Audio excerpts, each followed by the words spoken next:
Okay, goodness gracious me. Okay, I decided to sit a little bit further back today so you guys can see my hair. I put some beads in it, I curled it, and I'm feeling spicy. Hi, I'm Scola, and you are perfect just the way you are.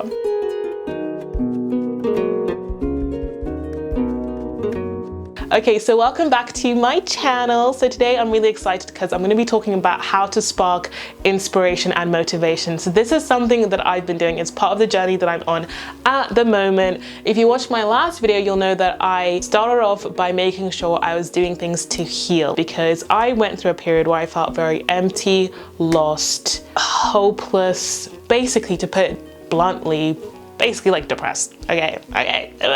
And I feel like this process that I'm on has been really helpful for me, and I'm at the point where I have been sparking inspiration and motivation. I want to share how I've been doing that and getting to a place where I'm really excited about things, because I don't know if you guys ever get that feeling where you can't even get yourself excited about life. Like nothing is exciting, like no goals or anything. Just like, I don't even care. If someone's like, oh, do you want like, I don't know, 50,000 pounds? You'd be like, I guess so. Like you wouldn't even be excited about that. I mean, that's when you know things are bad. That's when you know things are bad. So yes, this is definitely a continuation of the last video. So if you haven't watched that, go and watch that. But anyway, before I get into this video, make sure you hit that subscribe button and the bell button, because if you've made it this far, you like my energy and it means that I like your energy. So you might as well make sure that you don't miss any more of my videos. Anyway, so the first way that I've been sparking motivation and inspiration has been visualizing. And visualization has really been helping me. But if you are in a better place than I was, then goal setting was also really, really good. But I can even bring myself to set goals. I was like, I just know I'm not going to complete it. I was like, I'm a lazy bitch. I was saying all the negative things. I was like, I'm not gonna do it. I'm not gonna do it. So why would I set a goal? But I found that visualizing was really, really helpful for me, because I love to look at beautiful things. I'm such a Libra. I just love to look at pretty, beautiful, amazing things. And so I found myself making a collection of pictures that I kept looking at, and I just found myself getting really happy and excited when I looked at them. I am such a Tumblr kid. Random things, I put them together and I've made them into a vision board that sits at the end of my bed every morning that I wake up. I look at it. Every evening before I go to sleep, I look at it. And it's just a reminder that the world is bigger than this little bubble that I'm in at the moment. Because I feel like when you're in that space of hopelessness and just feeling like there's no beauty in the world, reminding yourself that there is that little bit of beauty, and looking at that constantly can really be helpful. And making sure you're curating images that make you feel good and don't make you feel worse. So you don't want to put things up that you end up comparing your life to and just make you feel crappy about where you're at, because it's still really important to create an environment of gratitude and make sure that you're really happy about where you're at right now and being content in where you're at, but also being aware that there are greater things out there that you could strive towards. And finding that balance is hard, but I feel like I'm there. So that's been really good for sparking inspiration and motivation for me to get to where I want to.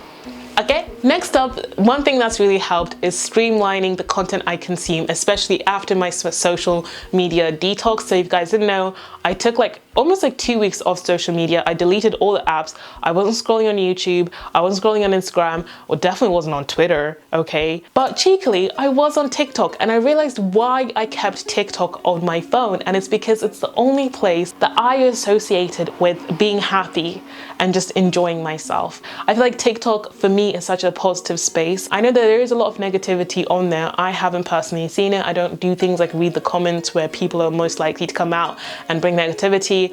I just watch the nice little videos and I move on. And I feel like my algorithm is beautifully set up at the moment, where it just serves me the most uplifting, gorgeous, entertaining, lovely things. And that makes me really happy, and it got me thinking that it's probably about time that I serve myself better on other platforms too. Help me out by commenting down below any YouTubers, content creators in general that you're loving at the moment, because that kind of sharing really helps, because there are people that algorithm will never serve me. Next up, we're going to be talking about journaling. Now, the reason I'm talking about journaling again, and I'm going to continue to talk about journaling, is because getting your thoughts out on paper is is so much better than thinking you are helping yourself out by just thinking about what you're going through, what you're feeling. Trying to think yourself into being inspired and motivated, honey, it's not gonna work if you're in a negative place, because guess what? That negative voice is always gonna win over the positive voice when you're in a dark place.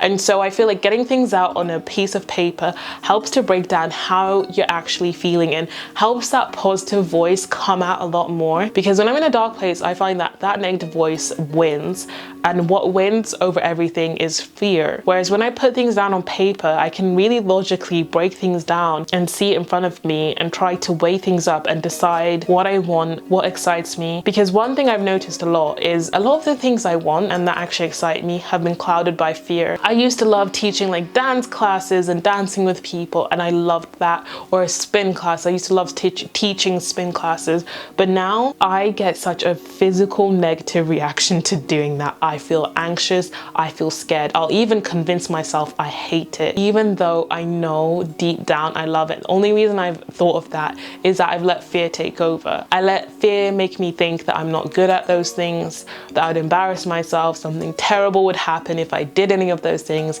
And so instead of feeling that excitement for those things that I really want to do, now I just feel complete and utter fear and borderline disgust at my idea of even doing them. So do think about that one, because there might be things that will actually inspire and motivate you, but you can't see that because it's all in your head and it's jumbled up. Whereas on piece of paper, you can get it out and really understand what could get you excited. Okay, so the next few things are a little bit lighter. They're not as deep, they're not as introspective, okay? But it's things like taking showers. I don't know about you guys, but in the shower, I feel so inspired, so motivated. Music helps to uplift me and excite me so much. Like, oh my goodness, if I want to feel inspired and motivated, my favorite songs can just get me going. And sometimes when I'm in a low place, I just don't even listen to music. I can go days and days without consciously actually listening to music. Like, I might hear music like out and about, like whatever, but like me actually logging onto my Spotify, playing my music, that's how I know when I'm like not doing well. So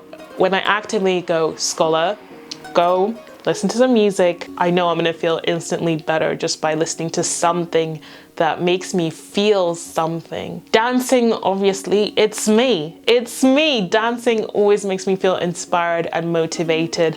Something about moving my body, feeling free, not feeling insecure about myself and what I'm doing always helps me feel really motivated. Weirdly enough, I'm one of those people who loves driving. I love long drives, and I feel like it gives me a lot of time to think. It gives me a lot of time to just be. I find it so relaxing. If I'm like on a motorway, I don't like having to do a lot of different turns, roundabout stuff. Like, no, like if I'm just on a straight road on a motorway, easy drive where I can just get lost in my thoughts while staying alert, but getting lost in my thoughts, then I feel really good. So driving is another place for me that I know can help me to feel inspired and motivated. Cardio really helps me feel inspired and motivated. I love things like running. I love things like cycling.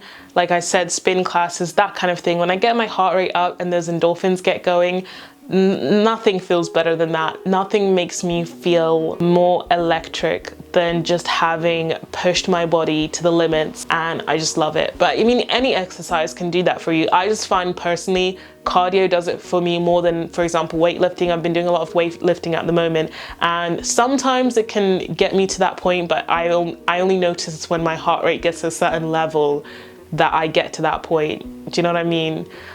So yeah. And I have to say, notice how a lot of those last few things, one thing they had in common is that they're one of the few times where you're just taking time to yourself. You're not scrolling on a screen, you're not talking to somebody else, you're not doing anything else, you're just you, but in a way that helps you to think about things clearly. I hope you enjoyed today's video. If there's anything you wanted me to delve into or talk more about, then do comment down below.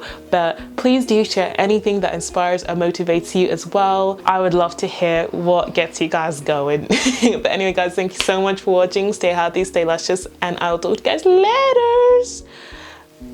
Bye.